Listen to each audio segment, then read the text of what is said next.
سلائی مشین کی بوکلٹ اور نمدہ کس طرح فٹ کرتے ہیں۔ السلام علیکم ویور، کیسے ہیں؟ امید کرتا ہوں آپ لوگ خیریت سے ہیں۔ آپ دیکھ رہے ہیں میرا YouTube channel repairing master Azhar. آج کا میرا ٹاپک ہے سلائی مشین کی بوکلٹ اور نمدہ کس طریقے سے فٹ کرتے ہیں۔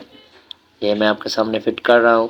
یہ نہ بھاری ہونی چاہیے اور نہ اس کے اندر پلے ہونی چاہیے، ہلکی بھی ہو اور لچک بھی نہ ہو اس کے اندر۔ یہ دیکھیں، پلے بھی نہیں ہے اور بھاری بھی نہیں ہے۔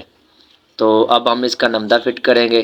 ناظرین، اگر آپ میرے چینل پر نئے ہیں تو چینل کو سبسکرائب کر لیں، ویڈیو کو لائک کمنٹ ضرور کرنا اور ساتھ والے بیل آئیکن کو پلس کر لیں۔ یہ اب ہم اس کا نمدہ فٹ کر رہے ہیں۔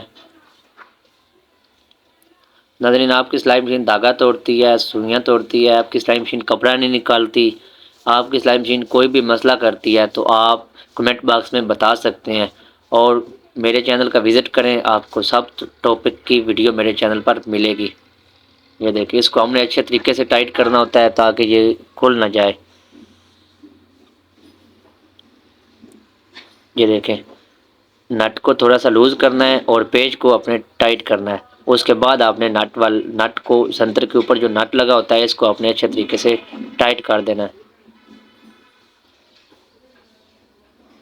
یہ دیکھیں، اس کو اب آپ نے اوپر سے آئل دینا ہے۔ اب لگائیں گے سنتری کا نیچے والا پیچ۔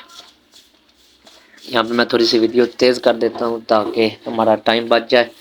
اس کو آپ نے لگا کے ایسے، اس کے اندر بھی پلے نہیں ہونی چاہیے اور نہ ہی یہ بھاری ہونی چاہیے۔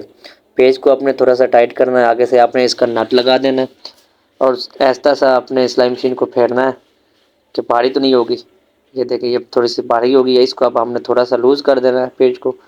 یہ دیکھیں، اب مشین بالکل ہولی بھی ہے اور اس کے اندر پلے بھی نہیں ہے۔ ناظرین، ویڈیو کو لائک ضرور کر دینا۔ اللہ حافظ۔